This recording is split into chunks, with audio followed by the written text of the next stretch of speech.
Greetings everyone, welcome to the channel. आज हम editorial cover करने वाले हैं और यहाँ पे अफ़गानिस्तान के ऊपर पूरा डिस्कशन है। बात सिर्फ अफ़गानिस्तान की नहीं है, बात है मुस्लिम रिलीजन की, मुस्लिम रिलीजन के अंदर वुमेन राइट्स की।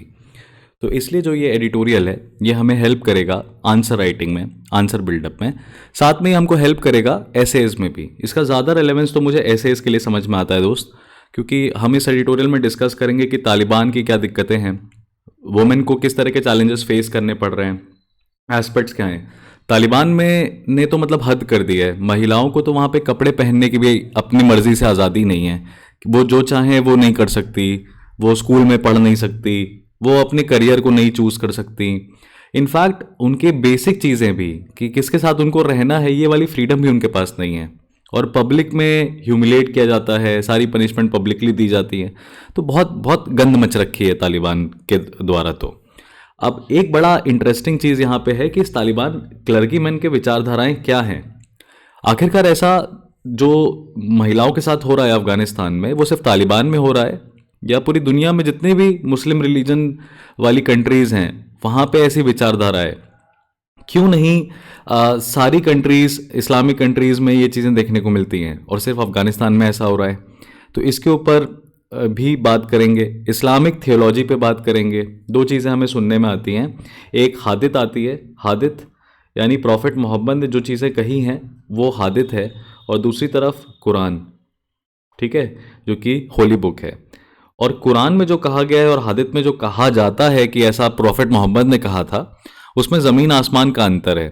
अब उसके बाद हम देखेंगे वे अहेड क्या है, और एक आखिरी में एक मेंस प्रैक्टिस क्वेश्चन देंगे जो कि ऑब्वियसली वोमेन से रिलेटेड होगा, ठीक है। लेकिन आप इसको समझिएगा कि ये ज़्यादातर जो भी हमारा एडिटोरियल है ये ऐसे से रिलेटेड है।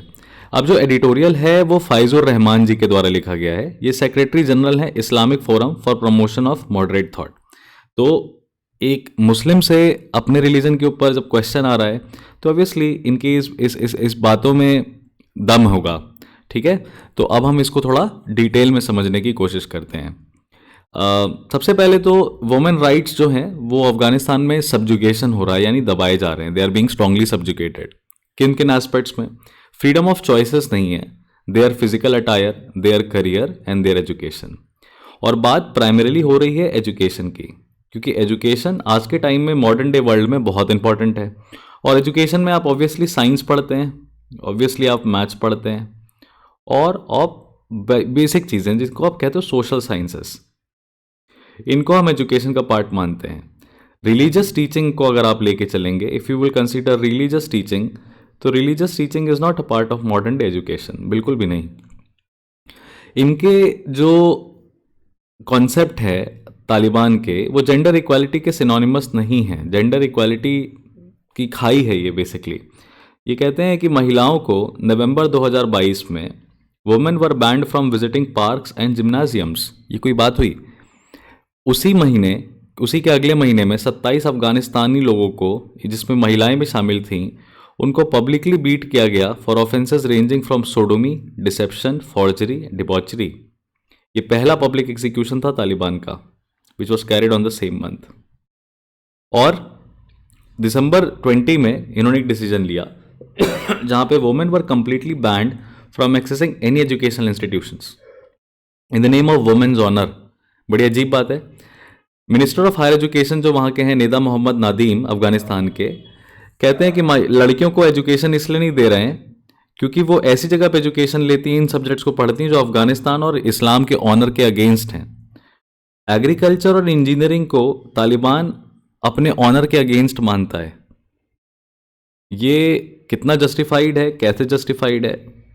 बड़ा डिटेल में स्क्रूटिनी करने वाला मामला है, क्योंकि बात सिर्फ एक कंट्री की नहीं है, बात सोच की है। तो ये जो भी थॉट प्रोसेस है ये किसी भी तरह का डेमोक्रेटिक माइंडसेट रिफ्लेक्ट नहीं करता है। डेमोक्रेटिक माइंडसेट डोमिनेट हो जा रहा है पेट्रियार्कल माइंडसेट से। इंडिया में भी पेट्रियार्कल माइंडसेट है, पर उसको उसकी औकात में रखा जाता है, और यही फिर एक माइसोजेनिस्ट अप्रोच बना देती है। बाप बेटे के सामने माँ को मारता है तो बेटे को लगता है कि फीमेल को हमेशा मारना ही चाहिए, तो वो फिर अपनी बहन को मारता है, वो फिर अपनी पत्नी को मारता है, और फिर उसका बच्चा वही चीज़ सीखता है। और अल्टीमेटली ये सब एक अथॉरिटेरियन रिजम में ही पॉसिबल है सर। बंदूक की नोक पे ही आप ये काम करा सकते हो, बंदूक की नोक पे ही आप किसी की भी आवाज़ दबा सकते हो, वरना तो जानवरों की भी आवाज़ दबाई नहीं जा सकती। अब ऐसा कहाँ पे होता है, कौन से देश में होता है, कौन सी कंट्री में आप एक्सपेक्ट करोगे कि जहाँ पे चॉइस, अपनी मर्जी से कुछ करना ना करना को एक क्रिमिनलाइज कर दिया गया है, पनिशमेंट मिलेगी आपको। ये तो बहुत बहुत ही वियर्ड है, पता नहीं, मुझे समझ में भी नहीं आता। And I was in a state of bafflement and confusion कि ये चल कैसे रहा है, वो भी इंडिया के इतने इतने बाजू में। महिलाओं को पार्क्स और जिम में जाने की इजाज़त नहीं है, ज्योग्राफी जैसा सब्जेक्ट पढ़ने की इजाज़त नहीं है। आप ज़रा सोचिए ज्योग्राफी के लिए क्या कहते हैं, कि अगर ज्योग्राफी पढ़ेंगी तो नई जगहों के बारे में पता चलेगा और फिर वो अपने घर छोड़ के चली जाएंगी। तो इनका मतलब, इनका मानना है कि महिलाओं को घर अपने छोड़ के नहीं जाने चाहिए। ये सारे वुमेन राइट्स के सब्जुकेशन हैं, ये सारे एस्पेक्ट्स हैं जो कि भले ही अनकॉमन हमें लगते हैं लेकिन बहुत सीरियस हैं। अब फ्रीडम ऑफ चॉइस क्यों इंपॉर्टेंट है सर? क्योंकि ह्यूमन लाइफ की लिबर्टी जो है, आज़ादी जो है, वो उसकी मर्जी से ही जुड़ी हुई है।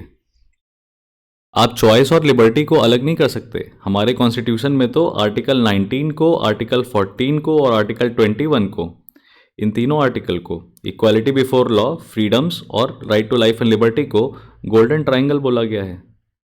और कहा जाता है कि एक भी आर्टिकल एक दूसरे के बगैर एग्जिस्ट ही नहीं कर सकता। No liberty exist without freedom of choice, without freedom to choose, and there is no life without liberty. तो अल्टीमेटली आपकी लाइफ इफेक्ट हो रही है अगर आपकी फ्रीडम ऑफ चॉइस छीन ली गई है। तो अफगानिस्तान में जो अभी रेजिम है, करंटली जो रूलिंग है, वो आप किसी भी वर्स्ट परफॉर्मिंग मॉडर्न डेमोक्रेसी के साथ भी कंपेयर नहीं कर सकते। इनफैक्ट आप तो पाकिस्तान के साथ भी इनको कंपेयर नहीं कर सकते, जबकि पाकिस्तान डेमोक्रेसी के मामले में फिर भी काफ़ी अच्छा है। बाकी सब चीज़ें भले ही ना अच्छी हों उसमें। इनका कंपैरिजन तो नॉर्थ कोरिया से किया जा सकता है, नॉर्थ कोरिया से। पर नॉर्थ कोरिया में शासक है, राजा है, बंदूक की नोक पे उसने थोड़ी पूरा देश जीता था, फिर भी आप इससे भी कंपेयर नहीं कर सकते। तो इस तरह की हालत हो गई है अफगानिस्तान में, ठीक है। कुछ ऐसी, नॉर्थ कोरिया के बारे में हमें पता भी नहीं चलता है ज़्यादा। तो एक मॉडर्न डेमोक्रेटिक सोसाइटी में, एक ऐसी कंट्री जो डेमोक्रेसी से चारों तरफ से घिरी हुई है, तो आप कैसे कह सकते हो कि वहाँ पे ये सब चीज़ें चल पाएंगी? अब इनका मानना ये है कि को एजुकेशन जो है वो कॉन्ट्राडिक्टरी है, यानी लड़का लड़की साथ में नहीं पढ़ने चाहिए। इनफैक्ट ये तो इस हद तक कहते हैं कि लड़के और लड़कियों की शिक्षा, जो एजुकेशन लेवल है, जो एजुकेशन प्रोवाइड की जा रही है, वो भी अलग होनी चाहिए। क्योंकि एजुकेशन का पर्पज़ है कुछ रोल्स निभाना, किसी काम में आना। तो दोनों के काम अलग अलग हैं, क्योंकि दोनों को भगवान ने अलग अलग बनाया है और उनकी मर्जी के अगेंस्ट नहीं जाना चाहिए। अब इसमें मैं आपके विचार जानना चाहूँगा, आप क्या कहना चाहेंगे? क्या मेल और फीमेल एजुकेशन किसी तरीके से डिफरेंट होनी चाहिए? इसका एग्जाम्पल बायोलॉजी की आपकी बायो बुक से लेते हैं। क्या मेंस्ट्रुअल साइकिल के बारे में फीमेल को ही पढ़ाना चाहिए, मेल्स को नहीं बताना चाहिए? और कुछ ऐसे सब्जेक्ट्स हैं जो कि मेल स्पेसिफिक होने चाहिए, फीमेल स्पेसिफिक नहीं होने चाहिए। आप अपने प्लीज़ थॉट्स अपने कमेंट सेक्शन में बताइएगा, क्योंकि आपके थॉट मैटर करते हैं। एक आज के युवा के विचार जो हैं, वो सिर्फ यूपीएससी या इस चैनल की बात नहीं है, आपके थॉट्स की बात है। वो मेरे लिए मैटर करते हैं, वो आपके एक दूसरे के लिए मैटर करते हैं, क्योंकि कमेंट्स बहुत लोग पढ़ते हैं आपके वीडियोस में। तो आप क्या सोचते हैं, प्लीज़ अपने बारे में बताइएगा। और मैं मुस्लिम व्यूअर्स का ज़्यादा को इंकरेज करूँगा कि आपके विचार बहुत ज़्यादा ज़रूरी हैं इस देश में। कि आप क्या तालिबान के इस कॉन्सेप्ट के साथ सहमत हैं? बिल्कुल बताइएगा। एक लिबरल इंडियन मुस्लिम जो कि सर सैयद अहमद खान को माना जाता है, जिन्होंने अलीगढ़ मुस्लिम यूनिवर्सिटी करके साइंस और मैथमेटिक्स की पढ़ाई मुस्लिम पॉपुलेशन के लिए प्रमोट करने की कॉन्सेप्ट लेके आए थे आज़ादी के दौरान, इनका भी सिमिलर परसेप्शन यही था कि महिलाओं को उनके वुमेन राइट्स के बारे में नहीं बताओ।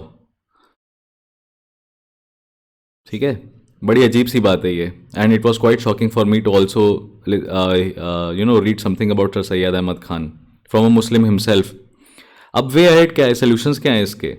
देखिए, सबसे पहले इस्लाम की थियोलॉजी जो है, रिलीजियस टीचिंग जो है, उसको क्वेश्चन करने की ज़रूरत है। बहुत सारी चीज़ें बिना सवाल के आगे बढ़ती चली जा रही हैं, लोग उसको मानते चले जा रहे हैं। और कोई भी रिलीजन जो कि चेंज बर्दाश्त नहीं कर सकता, उसको कभी ना कभी नियर फ्यूचर में बाकी रिलीजन से या उसके अपने लोगों से एग्जिस्टेंस का खतरा होगा। इंडिया की history is full of such episodes. Quran ज़्यादा ऑथेंटिक है हादित से, पर कुरान के प्रीचर्स जो हैं वो एग्जैक्ट बात नहीं बताते। आप इस एडिटोरियल को पढ़िएगा, इसमें बहुत जगह पे ऐसा बताया गया है कि कुरान कहती है कि महिला और पुरुष दोनों बराबर हैं, मेल फीमेल दोनों बराबर हैं। कुरान ये भी कहती है कि एक पढ़ा लिखा मुसलमान जो है वो अल्लाह के ज़्यादा करीब है। लेकिन हादित में यानी कि प्रॉफिट मोहम्मद ने जो कहा गया है, प्रॉफिट मोहम्मद है तो ना, आप एक जो चीज़ प्रॉफिट मोहम्मद ने लिखी वो कुरान है, और फिर हादित है जो प्रॉफिट मोहम्मद अपने बच्चों को, अपने शिष्यों को बता रहे थे। तो वो सुनी सुनाई बातें हैं। अब सुनी सुनाई बातों को और तोड़ मरोड़ के अपने हिसाब से मैनिपुलेट किया जाता है। तो हादित और कुरान के बीच में कॉन्फ्लिक्ट है, तो कुरान की सुनिए क्योंकि कुरान मोर ऑथेंटिक है। मुस्लिम क्लरिक्स के जो विचार हैं, थॉट्स जो हैं, उनको मुस्लिम पॉपुलेशन को समझना चाहिए कि सिर्फ वो रिलीजियस प्रीचिंग है, वो उस रिलीजन के पार्ट पे सही है। वो जो कह रहे हैं वो भगवान के शब्द नहीं हो सकते, वो जो कह रहे हैं वो फाइनल, जिसको मैं बोलूँ अपनी भाषा में, ब्रह्मा की लकीर नहीं हो सकती। ऐसा नहीं कह सकते हम कि वो जो कह रहे हैं वो सीधे भगवान से आ रहा है। It can't be like that, they are humans. वो अपने रिलीजन को प्रमोट करने की कोशिश कर रहे हैं। तो कोई भी रिलीजन यही करने की कोशिश करता है। आप आज बड़े फेमस अभी छाए हुए हैं हिंदू हिंदू रिलीजन में, अरे वो कौन से बाबा छाए हुए हैं, बागेश्वर धाम वाले बाबा, तो वो भी तो यही कर रहे हैं। हिंदू रिलीजन में लोगों का विश्वास बढ़ाने की कोशिश कर रहे हैं। पर उसको क्या हम एकदम फॉलो करने लगे, उसको एकदम अपनी लकीर का फ़कीर होके उन्हीं को माने? नहीं, उनको रिलीजियस प्रीचिंग पे सीमित करिए बस। सोसाइटल वे ऑफ लाइफ, समाज में कैसे जीना है, वो हमारी मॉडर्न नीड्स के हिसाब से ट्रांसपायर्ड, मोटिवेटेड, इंस्पायर्ड होता है। और हमारी डेमोक्रेटिक वे ऑफ थिंकिंग जो है वो हमारे सोसाइटल वे ऑफ लाइफ को डिसाइड करती है, ना कि ये रिलीजन। सब्जुगेशन ऑफ वुमेन, चाहे आप रिलीजन रखिए चाहे डेमोक्रेसी रखिए, कहीं पर भी अगर आपने महिलाओं को दबाया तो ये प्रोग्रेसिव सोसाइटी का रिफ्लेक्शन नहीं है, is antithetical to the progressive society. और आखिरी में ऑथर खुद कहता है कि मदरसा के जो करिकुलम्स हैं वो बदलना बहुत ज़रूरी है, बहुत पुराने हो चुके हैं, ओल्ड स्कूल माइंडसेट है इसमें, science, technology, engineering, mathematics, stem की जगह ही नहीं है। तो ये चीज़ें ऑथर आपको सजेस्ट करते हैं। फर्दर लास्ट में आपके सामने मेंस का एक क्वेश्चन है कि फादर्स जो हैं इंडियन कॉन्स्टिट्यूशन के, the fathers of Indian constitution ensured that prevalent patriarchal mindset is not reflected in modern day's constitution. In light of the above statement indicate how rights of women were guaranteed in an egalitarian concept of India. This concept egalitarian मतलब आप equality की बात कर रहे हैं, आप equity की बात कर रहे हैं। तो यहाँ पे आप सर हमारे जो सोशियो रिलीजियस रिफॉर्म मूवमेंट्स थे उनसे स्टार्ट करेंगे, सोशियो रिलीजियस रिफॉर्म मूवमेंट से स्टार्ट करेंगे। इसके बाद आप पोजीशन ऑफ वुमेन जो है वो बता सकते हैं। पोजीशन ऑफ वुमेन जो है वो सेंट्रल थी इंडस वैली सिविलाइजेशन में, ऋग्वैदिक सोसाइटी में, महाजनपद में, आप ये भी बता सकते हैं। फिर आप जब मुगल एडमिनिस्ट्रेशन की बात करें तो उसमें कुछ कुछ रानियों के बारे में ऐसा बता दें जिनके बारे में आपने सुना है, ठीक। फिर आप फ्रीडम स्ट्रगल पे जाएं, फ्रीडम स्ट्रगल पे आप रानी झांसी की रानी के बारे में और सरोजनी नायडू के बारे में बताते हुए आगे बढ़ सकते हैं। फिर आप मॉडर्न टाइम्स में आ जाएं तो आप मॉडर्न टाइम्स में अभी जो आपकी 3 लेडी जजेस जो कि सुप्रीम कोर्ट में चुनी गई हैं, बेला त्रिवेदी, हिमा कोहली, आर नागरथमा, उनके बारे में बता सकते हैं। और फिर आप अपने आंसर को कंक्लूड कर सकते हैं वुमेन राइट्स से रिलेटेड, और फिर लास्ट में आप उसको डीपीएसपी से जोड़ते हुए अपना शॉर्ट एक आंसर प्रिपेयर कर सकते हैं। तो ये क्वेश्चन कैसा भी हो, हमारा आंसर एक जैसा ही रहना चाहिए, इसीलिए एक बेसिक फॉर्मेट आप प्रिपेयर कर लीजिए, ठीक है। आई होप आपको ये एडिटोरियल बढ़िया लगा होगा। आपको एडिटोरियल्स पे क्या क्या रिक्वायरमेंट है, कैसे एडिटोरियल्स आपको चाहिए, क्या आपकी विचारधारा थी इस एडिटोरियल पे, आप हमें कमेंट सेक्शन में ज़रूर बताएं। मैं आपसे मिलता हूँ अगले एडिटोरियल एनालिसिस में। Till then all the best, kindly like the video, share it with your friends and please subscribe to the channel.